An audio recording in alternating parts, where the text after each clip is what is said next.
rêverie. Traînant dans la lumière éclatante et superbe, ses chers cheveux qui vont derrière elle dans l'herbe, et marchant avec la lenteur d'un beau vaisseau, la belle reine rêve au bord du clair ruisseau. Elle passe pareil aux prêtresses bibliques, abandonnant ses yeux d'azur mélancoliques à l'azur moins divin du ciel attiédi. Elle marche dans l'herbe épaisse. Il est midi. Les fleurs, dont elle fait l'envie et les délices, lèvent avec amour vers ses yeux leur calice. Diamanté jouit l'orgueil d'être ses sœurs.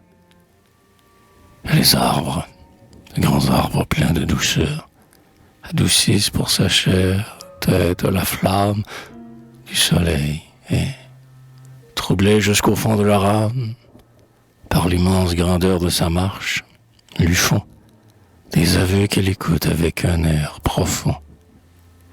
Et l'herbe, qu'elle foule avec toute sa gloire, tremble au contact sacré de ses jambes d'ivoire, et toute la forêt divine en tressaillit. Et par moments le clair ruisseau d'ambre jaillit, plus amoureusement sur ses pieds blancs qu'il baise, se faisant doux afin que sa douceur lui plaise.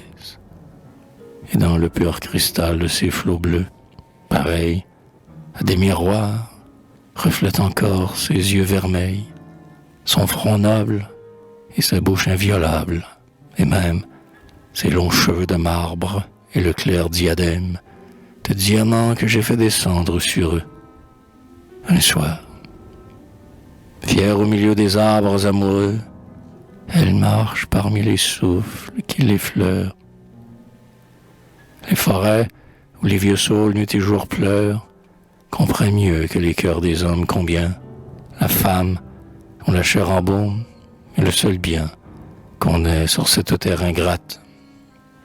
Les bois tristes sont plus que nous émus par les yeux d'améthyste, et même après l'ennui profond des froids hivers, de telles femmes sont l'orgueil des chênes verts.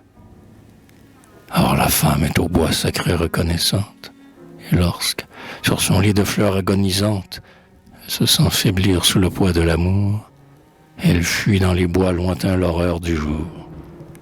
Et dans les longs midis brûlants, par les allées de tilleuls, sur le bord des eaux immaculées, se console des deuils noirs dont nous l'accablons, en laissant les grands bois baiser ses cheveux blonds.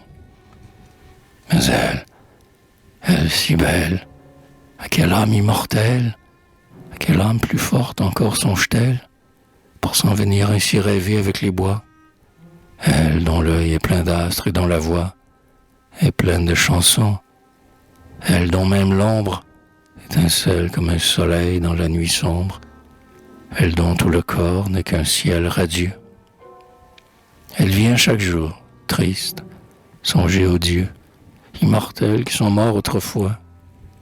Elle songe qu'elle-même choira dans l'abîme où tout songe, qu'elle mourra, que ses cheveux divins mourront, que ses lèvres d'azur clair mourront, et son front. Elle songe à ce terme horrible de la vie. Et c'est pourquoi, dans ces douleurs, ce qu'elle envie, avec toute son âme ardente, ce n'est pas l'amour des cœurs humains enchaînés à ses pas, ni la grandeur des rois monstrueux et des reines, terribles, ni les chants attirants des sirènes, ni la beauté des corps étincelante, mais l'éternité des bois qui ne mourront jamais.